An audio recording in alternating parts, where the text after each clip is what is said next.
Pontecorvo, 1968. Muri distrutti, case in rovina, come di un recente terremoto. Ma queste macerie non sono recenti. Sono le testimonianze eloquenti della guerra, un marchio non cancellato, nelle piazze, nelle strade, nella campagna che si stende intorno al paese.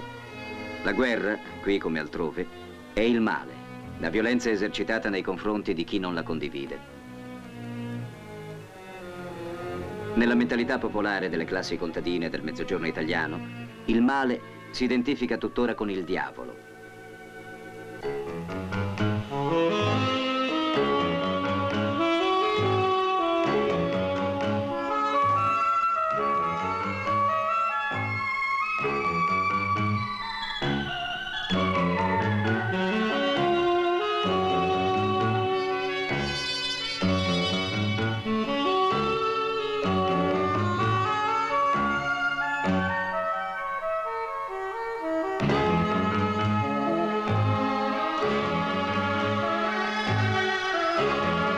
A Pontecorvo, ogni anno nelle giornate del secondo sabato e della seconda domenica di maggio ha luogo un rito con protagonista il diavolo.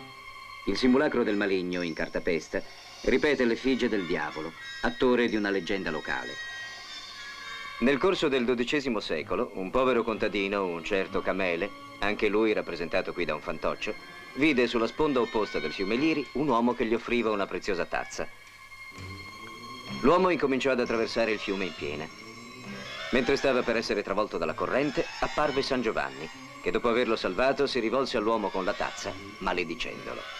Il tentatore, che era il diavolo, dapprima si ribellò, poi con alte grida precipitò nel fiume. L'episodio leggendario viene rievocato ogni anno nel paese laziale. È un rito che non ha nessuna caratteristica di drammaticità. È uno dei tanti culti deteriorati che non conservano più né il senso né la funzione che dovevano avere in origine. I fantocci del diavolo e di Camele vengono caricati su una macchina e tra il divertimento dei bambini trasportati attraverso le strade semidiroccate del paese.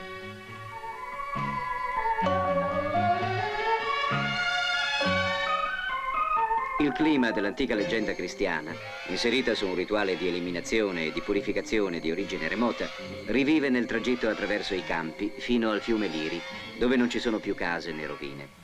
I campi e gli alberi sono gli stessi del paesaggio agreste nel quale la leggenda vuole che un povero contadino venisse tentato dal demonio.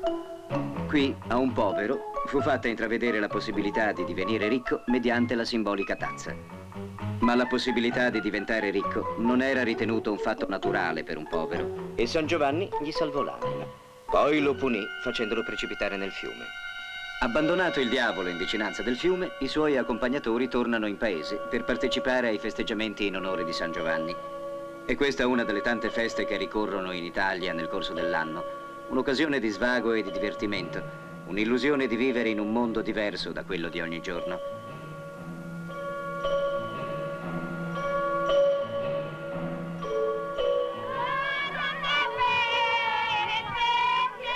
Sotto i festoni di lampadine elettriche avanza lentamente la statua di San Giovanni, il salvatore e il punitore del povero Camele. In questa doppia valenza, il santo emana protezione e ispira timore. Proteggerà sì i suoi fedeli, ma a patto che non si lasciino tentare dal demonio, a patto che non desiderino cose che non sono permesse, quelle ricchezze che, offerte dal demonio, fanno perdere l'anima.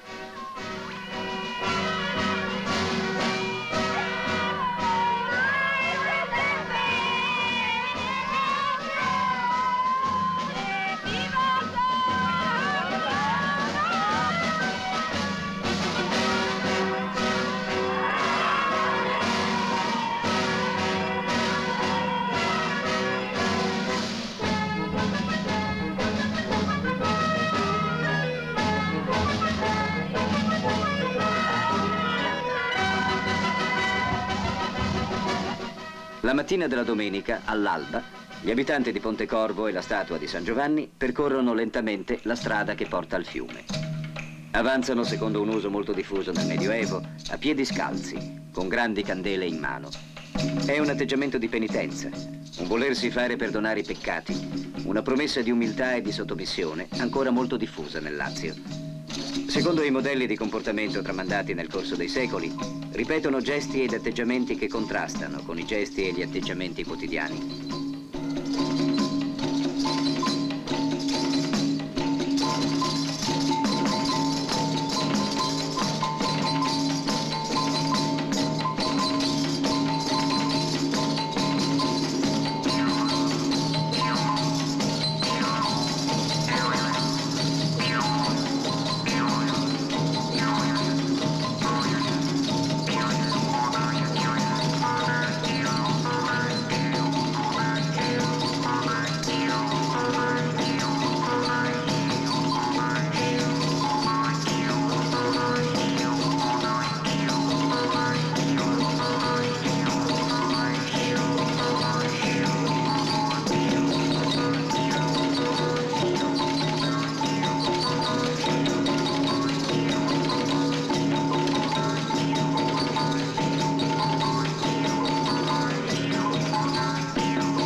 Sulle sponde del Liri esce il diavolo.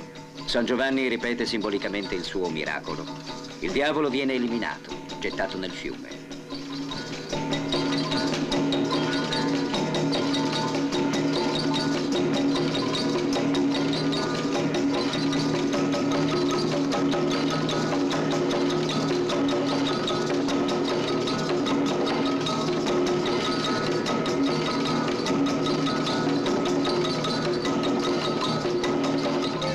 Il male è scomparso, definitivamente allontanato per la durata di un anno.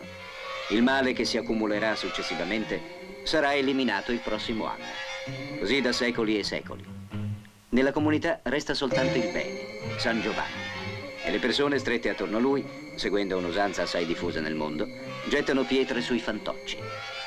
I diversi mali individuali vengono trasferiti magicamente sulle pietre e allontanati, gettati nel fiume.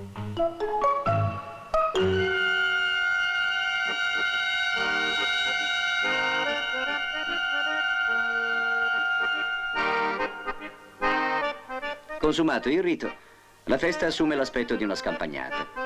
Si mangia, si beve, si va sulle giostre. Ci si diverte senza più preoccuparsi delle minacce esistenziali che il male può procurare.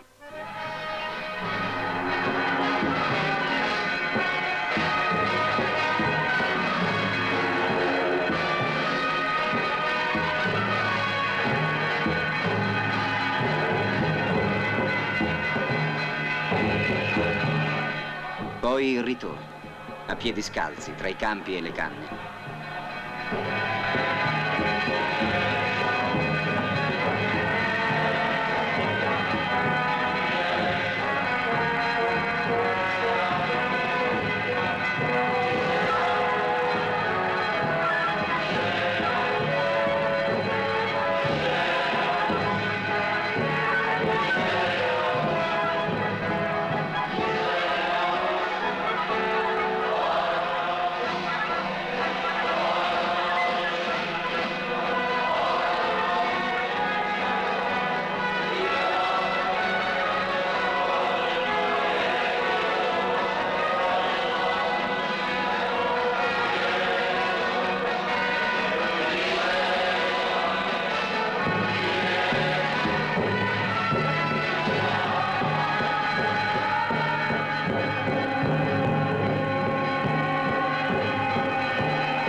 Di tanto in tanto la processione si ferma.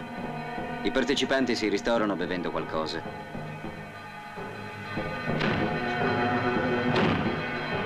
Poi la processione riprende lentamente verso il paese, dove la comunità potrà trascorrere una giornata di vacanza. Per molti, forse la sola giornata di vera vacanza, di autentica evasione.